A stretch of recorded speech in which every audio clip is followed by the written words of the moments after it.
What's up, it's Marco, Sage Soccer, and today we talk about the U.S. men's national team U20 roster. You just had a provisional roster, leaked slash dropped, and I want to talk about the players. Four players from this team will eventually be cut, or maybe three, and one will join for the knockout round, get into that later. We just want to go over the team at first. So the provisional team, at goalkeeper got Chris Brady, Alex Porto, and Antonio Carrera. At center back, Brandon Craig, Marcus Furcanis, Jeziel Orozco, and Jalen Neal. At fullback, Noah Allen, Michael Holiday, and Mauricio Cuevas. At the six, Obed Vargas, Daniel Edelman, and Tyrone Karamucci. Then we got Paxton Aronson, Jack McGlynn, Caden Clark, Jackson Hopkins, Nico Sikaras, Lucas Puskas, and Alejandro Olivero. At the 8 or 10, you could expect maybe Jackson Hopkins, Paxton Aronson, or Caden Clark to play as a false nine attacker in that as well. And then in just the generalized attackers, if I had to guess, I couldn't tell where these guys will play along the front line. Just attackers in general, we have Cade Cowell, Diego Luna, Quinn Sullivan, and Tyler Wolf. And players who are missing either due to injury or due to them not being released by their club include Gabriel Salina, Duznop, Justin Shea, Jonathan Gomez, Kevin Paradis, Moses Nyman, Brian Gutierrez, Dante Sealy, and Ricardo Pepi. Now, of those players, I think you would expect 4 to be cut. The roster limit is 20 players. I think you can assume that Chris Brady, he's recovering from an injury, so I think that if he's not deemed fit enough, he'll probably be left out, and I'm expecting him to be left out. Then Obed Vargas is apparently only going to be released for the knockout round, so I'm assuming that he will be a player left off. Then he'll probably replace Tyrone Karamucci for the knockout round. Then of the other players, maybe Cade Cowell's release is still being negotiated. So I think you would expect him to either be on this list. If not, then I'd say Nico as well as Tyler Wolf seem the most likely to be left off the team. But again, that's just me guessing. The only things I know for sure are Chris Brady's recovering from injury, and Obed Vargas seems like he's only going to be released for the knockout round. So that being said, it's still a pretty strong-looking team. No European players except for Alex Porto, he did get released, but except for them, does make the team a bit weaker, but still a pretty strong-looking team. Either Alex Porto or Antonio Carrera in net, that's a pretty good pairing. Then I'd expect Brandon Craig and Jalen Neal to be the center back pairing. Pretty good center backs there. None with first-team experience. Jeziel Orozco does have first-team experience for Real Salt Lake, but I think you would still expect Craig and Neal, or maybe even Furcanis, to be in the team. Furcanis and Neal have chemistry from their time at LA Galaxy, but I really like Craig's ability on the ball, and Neal has been pretty solid for most of his career, especially for the national team.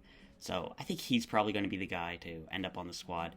And he was in the Revelations Cup, and there's no Kobe Henry in this tournament. There's no Casey Walls. Justin Shea didn't get released, so I think you can assume Jalen Neal's going to be a starter.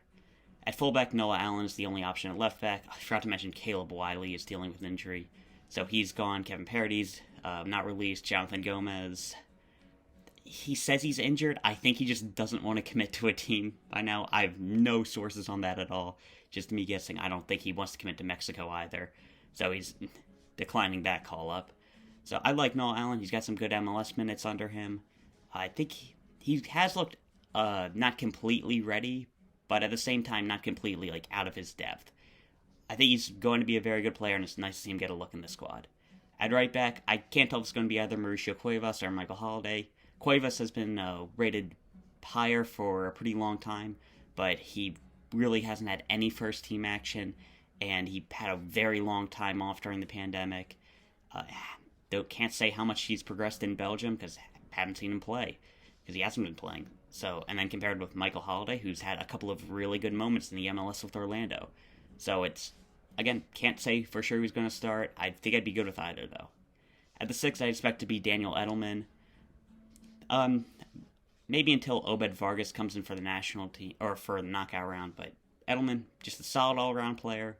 Probably nothing special, but just gets the job done, covers ground, able to connect possession. Not spectacular or anything, but I don't think he has any real weaknesses. If I had to guess, dual 8s would probably be a combination of Jack McGlynn, Caden Clark, and Paxton Aronson. I'm expecting one of them to be a false 9, but I can't say for sure. We could put Cade Cowell up top, and if that's the case, then maybe one of them goes out to a wing, maybe one gets dropped from the team. Can't say for sure. I like McGlynn. Very good passer. He's really impressed the most with the Philadelphia Union. And Paxton Harrison and Caden Clark were both two standout players in the Revelations Cup. Really showed their quality. And whatever combination of them, I'm pretty good with. I mentioned one of them I expect to be the false nine. Cade Quell and Quinn Sullivan are probably going to be the other wings. I could see Diego Luna starting as a wing as well. Quell, amazing athlete. He needs to get the technical side of his game down. And Quinn Sullivan is a very good prospect. In this U20 team, he's been scoring at a crazy rate, scoring against MLS clubs in the preseason. I think he had like 4 goals on the Argentinian tour. So, looks like an amazing player, especially in this national team, and a very good squad.